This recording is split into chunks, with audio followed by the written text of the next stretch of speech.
नाहिद लारी खान भी हमारे साथ मौजूद है, समाजवादी पार्टी के प्रवक्ता है। नाहिद लारी खान, आपसे भी मेरा सवाल यही है, आप समाजवादी पार्टी का जो बेहतर प्रदर्शन रहा और भारतीय जनता पार्टी के जो कोर इश्यूज थे, जो प्रेम जी ने भी जिनका जिक्र किया, आपको क्या लगता है कि आखिरकार 22 की हार के बाद जो 24 के जो नतीजे हैं, इन नतीजों के पीछे की बड़ी वजह आप क्या मानते हैं? कांग्रेस का साथ आना या समाजवादी पार्टी का बेहतर टिकट वितरण?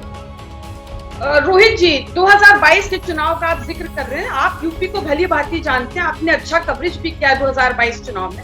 मैं आपके साथ डिबेट पे भी उस दौरान बैठी हूँ। मैंने अनेकों बार आपको पॉइंट करके बताया कि समाजवादी पार्टी ने बीजेपी की जीती हुई 80 सीटें हमने छीन ली और हम 47 सीटों से 125 सीटों तक आ गए। तब मैंने आपको बताया 2 साल बाद अब लोकसभा चुनाव हुआ, उसी उत्तर प्रदेश में लोकसभा चुनाव हुआ। प्रेजेंट अगर आप देखते हैं कि लोकसभा में समाजवादी पार्टी और कांग्रेस मिलाकर 4 सीटें थी केवल हमारे पास।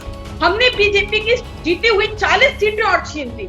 हमने 40 सीटें और छीन ली। यानी अगर आज आप विधानसभा चुनाव उत्तर प्रदेश में करा दें तो समाजवादी पार्टी 220 सीटें जीत रही है।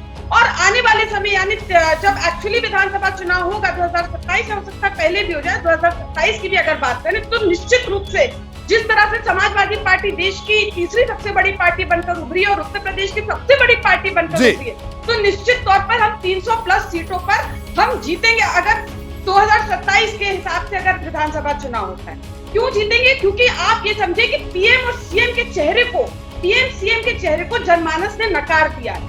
पीएम के चेहरे पर वोट मांगा क्या? खुद मोदी जी कहते रहे मेरे चेहरे पर वोट दीजिए, मुझे वोट दीजिए, तो पीएम के चेहरे को को नकारा। और सीएम तो गर्मी उतारने की बात करें तो अब जनमानस ने गर्मी उतार दी। अभी अयोध्या जी की भी आई, अभी एक सेकंड और दीजिए, इंपॉर्टेंट बात, अभी अयोध्या जी की भी बात हो रही थी।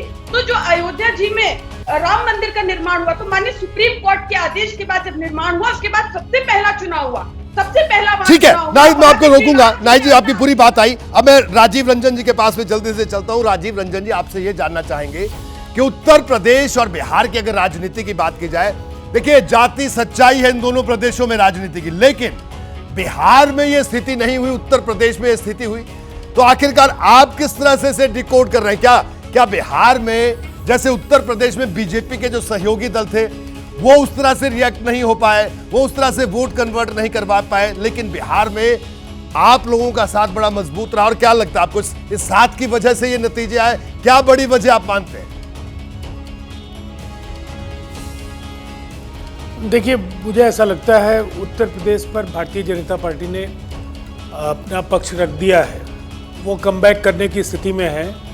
एक जुझारू संगठन है, व्यापक आधार है, उनके कोर एजेंडा के साथ उनके सहयोगियों की कोई बड़ी असहमति भी नहीं है जी। तो कुल मिलाकर के आगे का रास्ता मुझे ऐसा लगता है कि वो बेहतर तरीके से फिर से वापसी की स्थिति में आएंगे।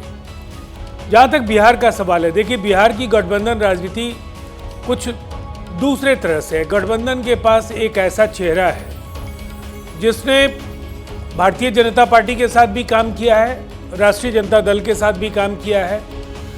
मुद्दों के सवाल पर हम ये बराबर कह सकते हैं कि बिहार की जनता से जुड़े सवाल हमारे लिए बराबर ज़्यादा अहम है। और इसीलिए बिहार में अगर जातीय जनगणना, जिसको लेकर के आज उत्तर प्रदेश में सभी दलों ने अपनी अपनी बातें कह दी जी, लेकिन सच यह है कि समाजवादी पार्टी की सरकारें वहाँ जो भी बनी, उन्होंने कभी जातीय सर्वे को लेकर के पहल नहीं किया।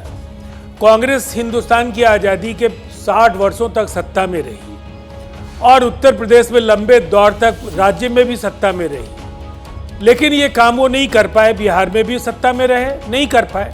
ये काम नीतीश कुमार जी ने किया। और ये एक दिलचस्प पहलू है कि बिहार के विधानमंडल में जब इस प्रस्ताव को पारित किया तो दोनों सदनों में भारतीय जनता पार्टी विपक्ष में रहने के बाद भी इसके साथ थी। ठीक है, तो एक व्यापक सहमति नीतीश कुमार जी ने हर ऐसे मुद्दे पर, बिल्कुल आपने ये बड़ी बात भी कही। और सीधी बात, यानी उत्तर प्रदेश में जो गठबंधन के चेहरे थे जिनका जिक्र हमने किया, और बिहार में गठबंधन का चेहरा नीतीश कुमार थे, तो ये भी बात थी कि आखिरकार जनता किस तरह से उनको लेती है। जैसे ही घड़ी का काटा दोपहर 2:30 पे आए, बबीता जी का दिल सास बहू साजिश के लिए मचल जाए। और ये है इनकी बहू, पूरे दिन ऑफिस की टेंशन हो जाए गॉन जब ये करें अपना फेवरेट शो फ्री टाइम पे ऑन। इनकी तरह आप भी देखिए अपना फेवरेट शो अपने टाइम पर और डाउनलोड कीजिए एबीपी लाइव ऐप अपने स्मार्ट टीवी पर।